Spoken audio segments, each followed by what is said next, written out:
إن الحمد لله نحمده ونستعينه ونستغفره ونعوذ بالله من شرور أنفسنا ومن سيئات أعمالنا من يهده الله فلا مضل له ومن يضلل فلا هادي له وأشهد أن لا إله إلا الله وحده لا شريك له وأشهد أن محمدا عبده ورسوله أما بعد فإن خير الحديث كتاب الله وخير الهدي هدي محمد صلى الله عليه وسلم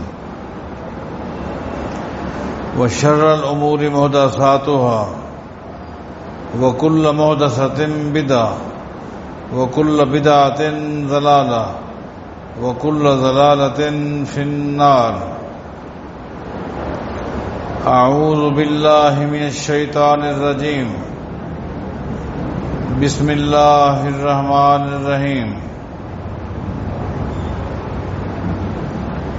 لقد رضي الله عن المؤمنين إذ يبايعونك تحت الشجرة فعلم ما في قلوبهم فأنزل السكينة عليهم وأصابهم فتحا قريبا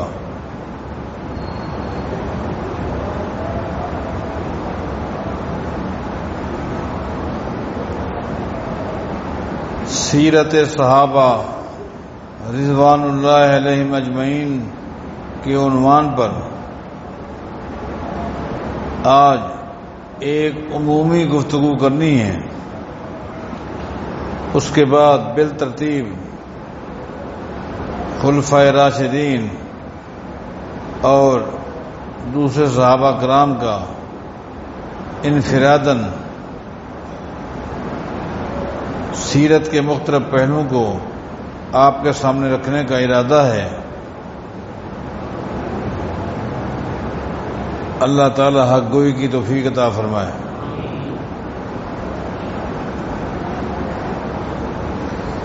سب سے پہلا اور بنیادی نقطہ ذہن نشین کر لیں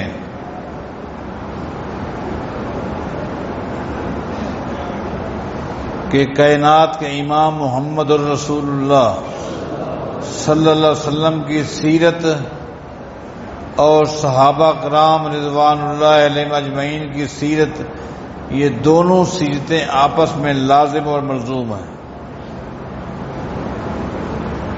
یہ ایک لفظ ہے، میں نے اس لفظ میں بہت ساری باتیں آپ کو بتا دی ہیں، یہ دونوں لازم اور ملزوم ہیں،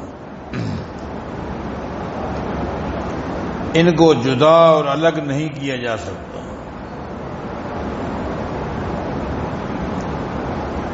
اور قرآن کریم کا بھی یہی اسلوب ہے۔ قرآن کریم کو بھی اگر آپ غور سے پڑھیں گے تو آپ اسی نتیجے پر پہنچیں گے کہ اللہ تعالی نے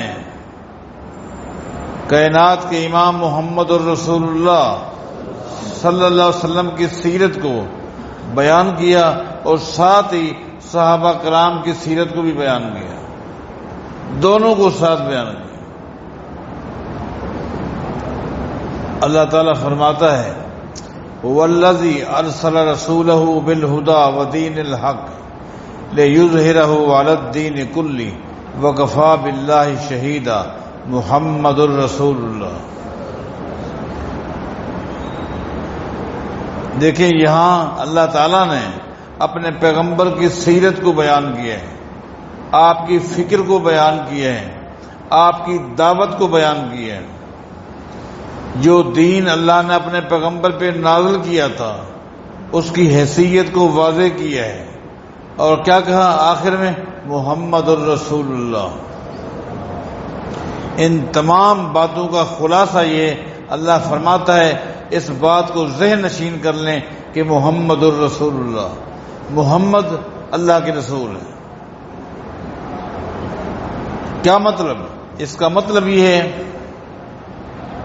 جب محمد اللہ کے رسول ہیں صلی اللہ علیہ وسلم تو گویا ماننا پڑے گا پیغمبر کا قول بھی اللہ کی وحی، پیغمبر کا فعل بھی اللہ کی وحی، پیغمبر کا فیصلہ بھی اللہ کی وحی ہے۔ محمد الرسول اللہ کا معنی یہی ہے۔ اپنی مرضی سے میرا نبی نہ گفتگو کرتا ہے، وما ينطق عن الهوى ان هو الا وحی یوحی۔ ایک مقام پہ فرمایا ولو تقول علینا بعض الاقاویل لاخذنا منه بالیمین ثم لقطعنا منه الوتین۔ میرے پیغمبر کی جرات ہی نہیں ہے، میرے پیغمبر کا یہ حق ہی نہیں ہے کہ اپنی مرضی سے، اپنی خواہش سے وہ گفتگو کرے۔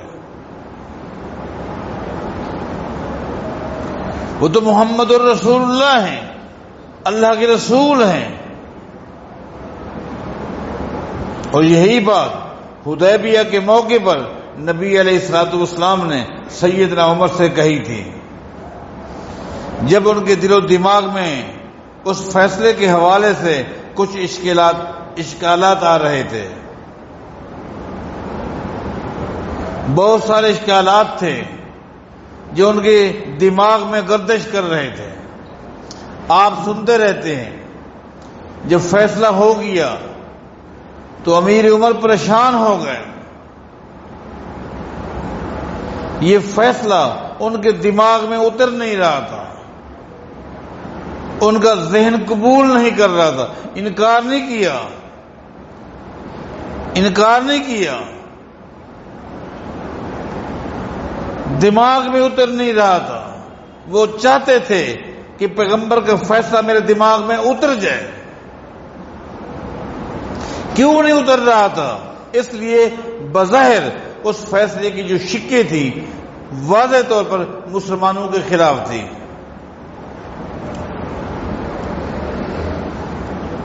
احرام باندھ کر مسلمان مدینہ سے چلے، حدیبیہ کے کنویں پر پہنچ چکے، 350 کلومیٹر کا فاصلہ طے کر چکے۔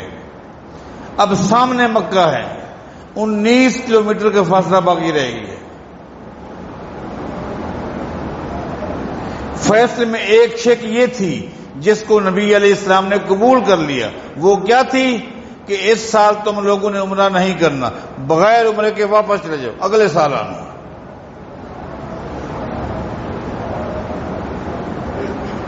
ایک شک یہ بھی تھی جس کو میرے پیغمبر نے تسلیم کیا کہ آج کے بعد اگر کوئی شخص مکہ سے بھاگ کر مدینہ جائے گا، مدینہ والے اس کو واپس کریں گے، اور اگر کوئی شخص مدینے سے بھاگ کر مکہ آئے گا، مکے والے واپس نہیں کریں گے۔ شکیں ایسی تھی، سیدنا عمر پریشان تھے، نبی علیہ السلام کے آگے دو زانو ہو کر بیٹھے، ان نکات کو رکھا۔ نبی علیہ السلام نے عمر کے تمام اشکالات کا ایک لفظ میں جواب دیا، یا ابن الخطاب انی رسول اللہ، او خطاب کے بیٹے میں رسول اللہ ہوں۔ اب آپ سمجھ گئے رسول اللہ کا معنی کیا بنتا ہے؟ کچھ نہیں کہا، ایک ہی بات ہے، یا ابن الخطاب، او خطاب کے بیٹے انی رسول اللہ، میں اللہ کا رسول ہوں۔ اس کا معنی یہ بنتا ہے عمر جو کچھ تو کہہ رہا ہے یہ تیری ذاتی سوچ ہے، اور جو میں نے فیصلے کو مانا ہے یہ اللہ کی وحی سے مانا ہے۔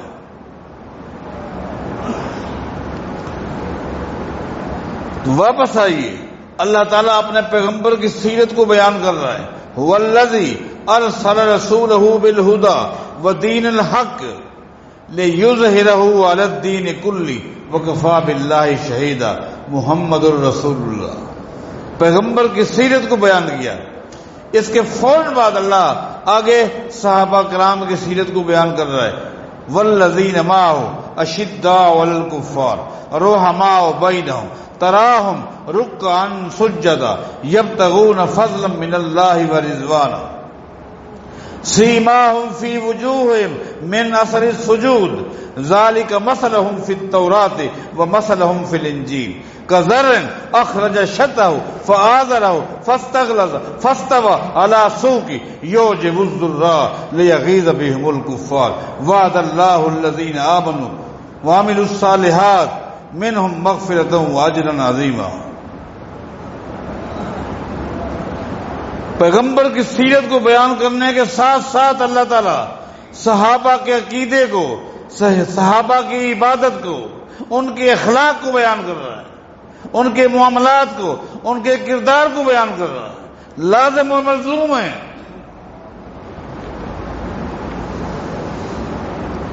بلکہ آگے چلتے ہیں اور اس بات کو بھی میں واضح کرنا چاہتا ہوں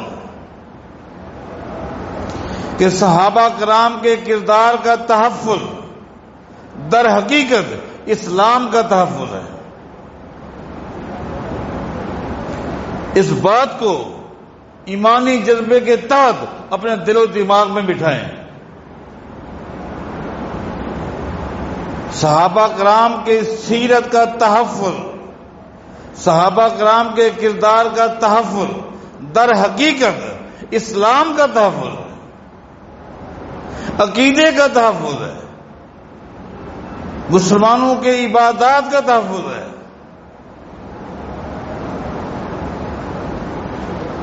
اسی بات کی طرف اشارہ کیا ہے امام ابو ذرہ رازی نے۔ بڑا قابل غور ان کا یہ قول ہے، فرماتے ہیں اذا رأیت الرجل ينتقص احدا من اصحاب رسول اللہ صلی اللہ علیہ وسلم، اور لوگوں اگر تم کسی شخص کو دیکھو، اگر تم کسی شخص کو دیکھو جو صحابہ کرام کے کردار کے اوپر حملہ کر رہا ہے، صحابہ کرام کے اخلاق پر حملہ کر رہا ہے، صحابہ کرام کی عدالت پر حملہ کر رہا ہے، صحابہ کرام کی فکر پہ حملہ کر رہا ہے، فَاعْلَمْ أَنَّهُ زِنْدِيقٌ، ایسا کہنے والا صحابہ کے کردار پر، اخلاق پر، عقیدے پر، عدالت پر حملہ کرنے والے کے نہ عمل کو دیکھنا ہے، نہ اس کے اخلاق کو دیکھنا ہے، نہ اس کی سخاوت کو دینا ہے، کچھ نہیں دیکھنا۔ فَاعْلَمْ أَنَّهُ زِنْدِيقٌ، یقین کر لینا یہ بندہ زندیق ہے۔ یہ بندہ کون ہے؟ فَاعْلَمْ أَنَّهُ زِنْدِيقٌ، یہ بندہ زندیق ہے۔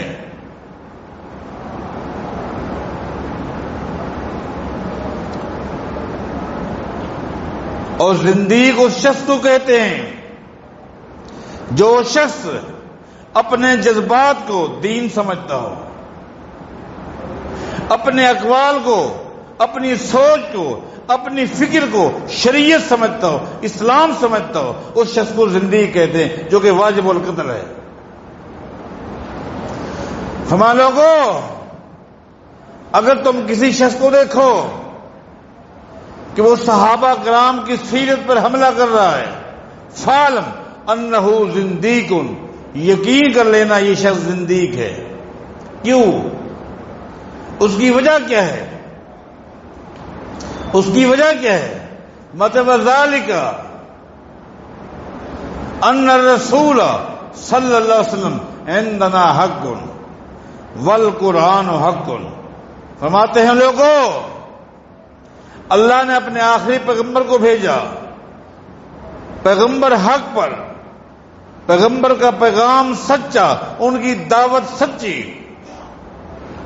پیغمبر نے اللہ کی کتاب کو پڑھ کے سنایا، والقرآن حق، قرآن بھی حق ہے۔ وَإِنَّمَا أَدَّى إِلَيْنَا هَذَا الْقُرْآنَ وَالسُّنَنَ اصحاب محمد صلی اللہ علیہ وسلم۔ اور لوگوں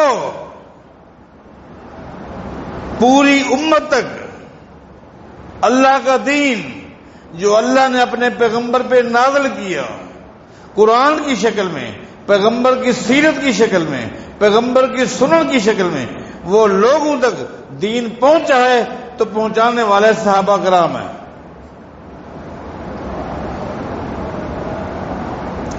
صحابہ کرام کے ذریعے پیغمبر کا اخلاق، پیغمبر کا عقیدہ، پیغمبر کی سیرت، دین لوگوں تک پہنچانے والے کون ہیں؟ صحابہ کرام ہیں۔ اور جو لوگ صحابہ کرام کی عدالت پر شک کرتے ہیں، میرے پیغمبر کے صحابہ کو تنقید کا نشانہ بناتے ہیں، یہ کون ہیں؟ یریدون ان یجرحوا شہودنا، در حقیقت اسلام کے جو راوی اول ہیں، شریعت کے پہلے راوی، پہلے روایت کرنے والے صحابہ ہیں، دین کے راویوں کو مجروح کرنا چاہتے ہیں۔ کیوں؟ جب راوی مجروح ہو جاتا ہے، بدنام ہو جاتا ہے، تو اس کی بیان کردہ روایت خود بخود مجروح ہو جاتی ہے۔ دین کو بدنام کرنے والے، دین کو صفحہ ہستی سے مٹانے کے لیے، دین کو بدنام کرنے کے لیے ایک طریقہ کار یہودیوں نے اپنایا، اپنے کرندوں کے ذریعے،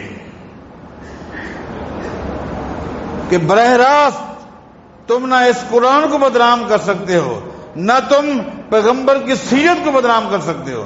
اس کا طریقہ کار یہ، اس سیرت کو، اس شریعت کو جو بیان کرنے والے ہیں، روایت کرنے والے ہیں، امت تک پہنچانے والے ہیں، تم ان کو بدنام کرو۔ جب وہ بدنام ہو جائیں گے، ایک بندہ جس کی عدالت بدنام ہو جائے، اس کی بات پر کون یقین کرے گا؟ سچے انسان کی بات لی جاتی ہے، جس کی عدالت میں، سچائی میں کوئی شک نہ ہو۔ جو جھوٹا ہو، منافق ہو، بدنام زمانہ ہو، اس کی بات پر کون غور کرے گا؟ یہ ایک پلاننگ ہے کہ صحابہ کو بدنام کرو۔ یہی وجہ ہے، قربان رہیں اللہ کی ذات پر، اللہ نے سب سے پہلے اس دین کے تحفظ کے لیے اللہ تعالیٰ نے صحابہ کی عدالت کو خود بیان کیا۔ کذالک جعلناکم امۃ وسطا، اللہ فرماتا ہے، او صحابہ کرام، او میرے پیغمبر کے دوستو، یارو، وَكَذَلِكَ جَعَلْنَاكُمْ أُمَّةً وَسَطًا، تمہاری عدالت کی، تمہاری صداقت کی، تمہاری سچائی کی میں رب گواہی دیتا ہوں۔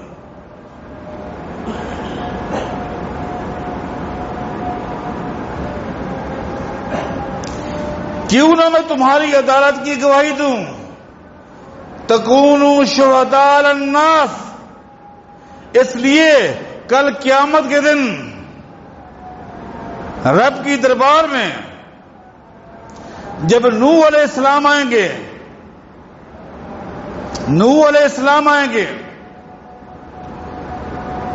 اللہ تعالیٰ پوچھے گا، اے نوح، میں نے تجھے نبوت دی تھی، میں نے تجھے رسالت دی تھی، تو نے میرا پیغام اپنی قوم تک پہنچایا یا نہ پہنچایا؟ اللہ، میں نے پہنچا دیا۔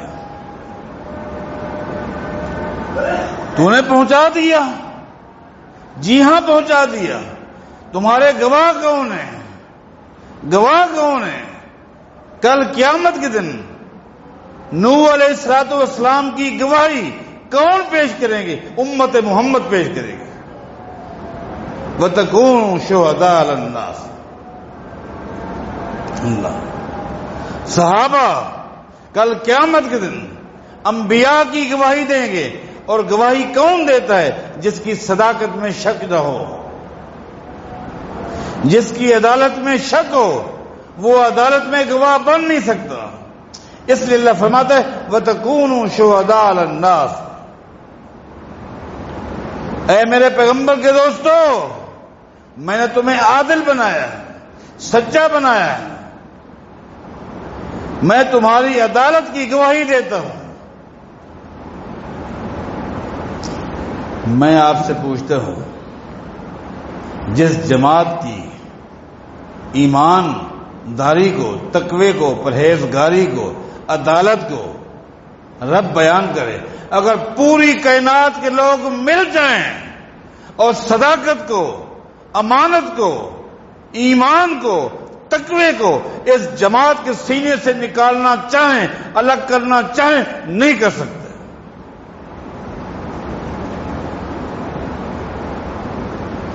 اللہ وَاعْلَمُوا، قرآن سنو، وَاعْلَمُوا أَنَّ فِيكُمْ رَسُولَ اللَّهِ لَوْ يُطِيعُكُمْ فِي كَثِيرٍ مِّنَ الْأَمْرِ لَعَنِتُّمْ وَلَكِنَّ اللَّهَ حَبَّبَ إِلَيْكُمُ الْإِيمَانَ وَزَيَّنَهُ فِي قُلُوبِكُمْ وَكَرَّهَ إِلَيْكُمُ الْكُفْرَ وَالْفُسُوقَ وَالْعِصْيَانَ أُولَٰئِكَ هُمُ الرَّاشِدُونَ۔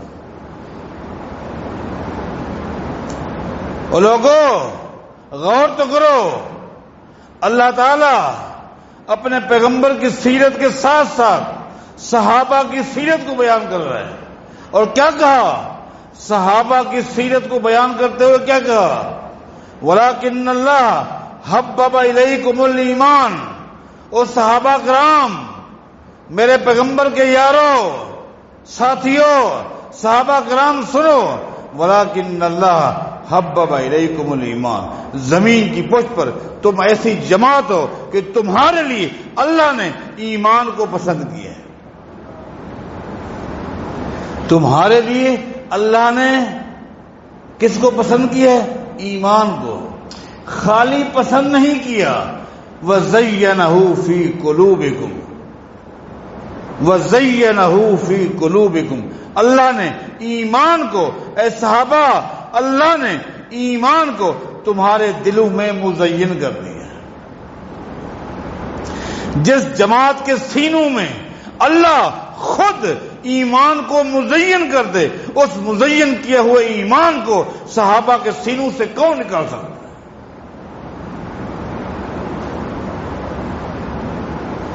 اللہ فرمائے وَزَيَّنَهُ فِي قُلُوبِكُمْ، کم، یہ ضمیر کن کی طرف جا رہی ہے؟ صحابہ کی طرف۔ وَزَيَّنَهُ فِي قُلُوبِكُمْ، اللہ فرماتا ہے میں نے ایمان کو تمہارے دلوں میں مزین کر دی ہے۔ اللہ فرماتا ہے صحابہ کے سینوں میں ایمان مزین ہے۔ دنیا کا کوئی شخص، کوئی جماعت، کوئی فرقہ کہے یہ ایمان نہیں تھا بلکہ نفاق تھا، یہ مومن نہیں تھے، منافق تھے، پوری دنیا کے لوگ جھوٹے ہو سکتے، رب کی کلام جھوٹی نہیں ہو سکتی۔ وَزَيَّنَهُ فِي قُلُوبِكُمْ، اللہ فرماتا ہے ایمان کو میں نے تمہارے دلوں میں مزین کر دیے۔ آگے کیا فرمایا؟ وَقَرَّ إِلَيْكُمُ الْكُفْرَ وَالْفُسُوقَ وَالْعِصْيَانَ، اللہ کی نافرمانی کے 3 درجات ہیں۔ اللہ کی نافرمانی کے 3 درجات ہیں۔ ایک کفر ہے، ایک کفر ہے، اعلیٰ درجے کی اللہ کی نافرمانی، اس کو کفر کہتے ہیں۔ اس کے بعد دوسرا نمبر آتا ہے فسق کا، فسق و فجور کا۔ تیسرا درجہ آتا ہے عصیان کا۔ اللہ کیا فرماتا ہے؟ وَقَرَّ إِلَيْكُمُ الْكُفْرَ وَالْفُسُوقَ وَالْعِصْيَانَ، اور صحابہ تمہارے دلوں میں چونکہ میں نے ایمان کو مزین کر دی ہے، یہی وجہ ہے تمہارے دل میں کفر کی بھی نفرت ہے، فسق کی بھی نفرت ہے، عصیان کی بھی نفرت ہے۔ صحابہ کفر سے نفرت کرتے ہیں، اللہ کی نافرمانی سے نفرت کرتے ہیں۔ تم کیا کہتے ہو؟ تم کہتے رہو اولئک هم الراشدون، اللہ فرماتا ہے اولئک هم الراشدون، صحابہ تم تو رشد و ہدایت والے ہیں۔ لوگوں، حدیبیہ کے کنویں پر جب افواہ اڑ گئی عثمان کو شہید کر دیا گیا، نبی علیہ السلام پریشان ہو گئے، آپ کے ساتھ 1300-1400 کے قریب صحابہ کرام ہیں، وہ بھی پریشان ہو گئے۔ اس لیے پریشان کیوں ہوئے؟ مسلمانوں غور کرو، نبی علیہ السلام پریشان ہو گئے، عثمان کو شہید کر دیا گیا، اطلاع مل رہی، ابو بکر پریشان، عمر پریشان، علی پریشان، 1400 کے قریب صحابہ پریشان ہیں۔ کیوں پریشان ہیں؟ اس لیے پیغمبر سمیت ان میں سے کوئی عالم الغیب نہیں تھا۔ نبی، یہ نبی کے صحابہ جو اس امت کے سب سے بڑے اولیاء اللہ ہیں، صحابہ سے بڑھ کر کوئی ولی ہو نہیں سکتا۔ اس امت کا سب سے بڑا ولی ابو بکر کے بعد عمر۔ صحابہ پریشان ہو گئے، کیوں؟ عالم الغیب نہیں تھے۔ اگر ان میں سے کوئی ایک بھی عالم الغیب ہوتا کبھی صحابہ پریشان نہ ہوتے، بلکہ عالم الغیب بتا دیتا، پریشان نہ ہو۔ عثمان کو شہید نہیں کیا گیا، عثمان تو فلاں کے گھر بیٹھا ہوا ہے، عثمان کے آگے آفریں پیش کی جا رہی ہیں، مجھے پتا ہے، عمرے کے لیے بھی کہا گیا ہے، طواف کے لیے بھی کہا جا رہا ہے، دعوتوں کے لیے بھی کہا جا رہا ہے، ٹینشن نہ لیں، عثمان کچھ نہیں ہوا۔ لیکن کیوں پریشان ہے؟ اس لیے کہ ان میں سے کوئی بھی عالم الغیب نہیں تھا۔ 19 کلومیٹر کا فاصلہ ہے عثمان کے ساتھ، یہ کیا ہو رہا ہے کیا نہیں، نہ کائنات کے امام کو پتا ہے، نہ اس امت کے افضل ترین جماعت صحابہ کو پتا ہے۔ عقیدے کی اصلاح کرو، اس کے بعد اپنے اعمال کی خیر منایا کرو۔ نبی علیہ السلام نے فرمایا، ہم نہتے ضرور ہیں، ہم اسلحہ لے کر نہیں ہیں، ہم تو احرام باندھ کر آئے، ہم تو عمرے کے لیے آئے ہیں، لیکن باوجود اس کے کہ خالی ہاتھ ہے، لیکن یا یہیں مر جائیں گے یا عثمان کا بدلہ لے کے جائیں گے۔ تم میں سے جو بھی عثمان کے بدلے لینے کے لیے تیار ہے، محمد کے ہاتھ پر بیعت کرے۔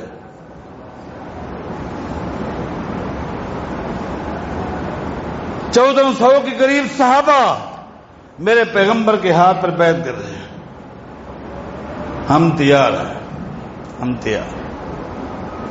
ایک صحابی غائب ہے، کون؟ عثمان رضی اللہ۔ کیوں غائب ہے؟ اسی کی وجہ سے تو معاملہ ہے۔ قربان جائیں، میرا پیغمبر چاہتا ہے کہ میں اس بیعت میں عثمان کو بھی شامل کروں۔ نبی علیہ السلام نے اپنا ایک ہاتھ دوسرے ہاتھ کے اوپر رکھا، فرمایا لوگوں یہ ایک ہاتھ محمد کا ہے، یہ عثمان کا ہے، عثمان بھی اس بیعت میں شامل ہے۔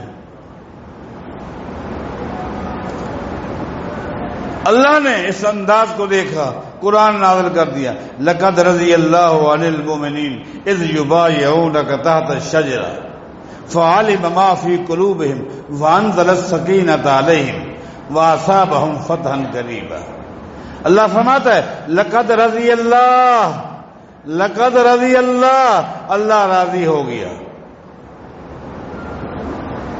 دنیا کا ہر شخص قیامت کے دن حساب و کتاب کے بعد جب جنت میں جائے گا، اللہ فرمائے گا میں راضی ہو گیا، لیکن اس کنویں پر موجود لوگوں کے بارے اللہ فرماتا ہے لقد رضی اللہ، ان سے تمہیں ابھی راضی ہو گیا۔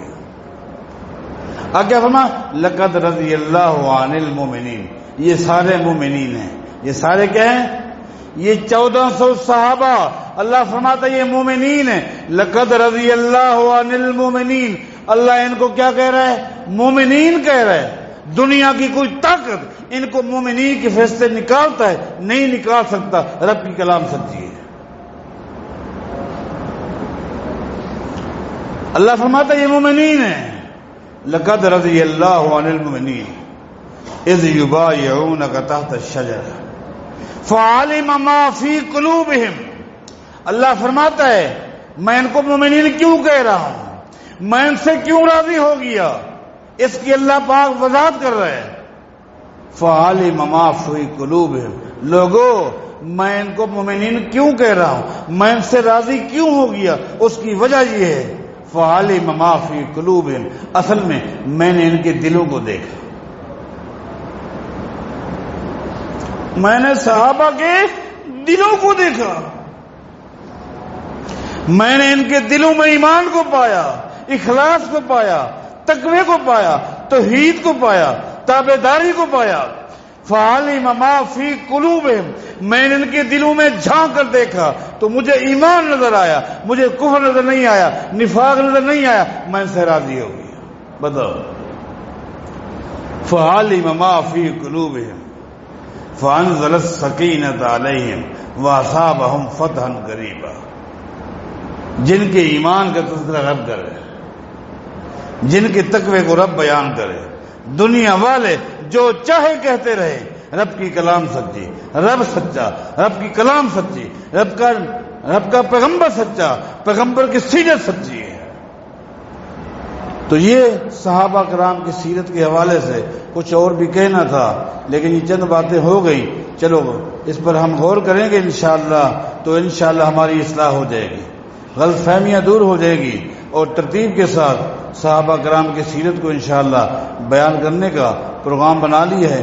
اللہ تعالیٰ توفیق دے۔ اقول قولی ھذا وآخر الحمدللہ رب العالمین۔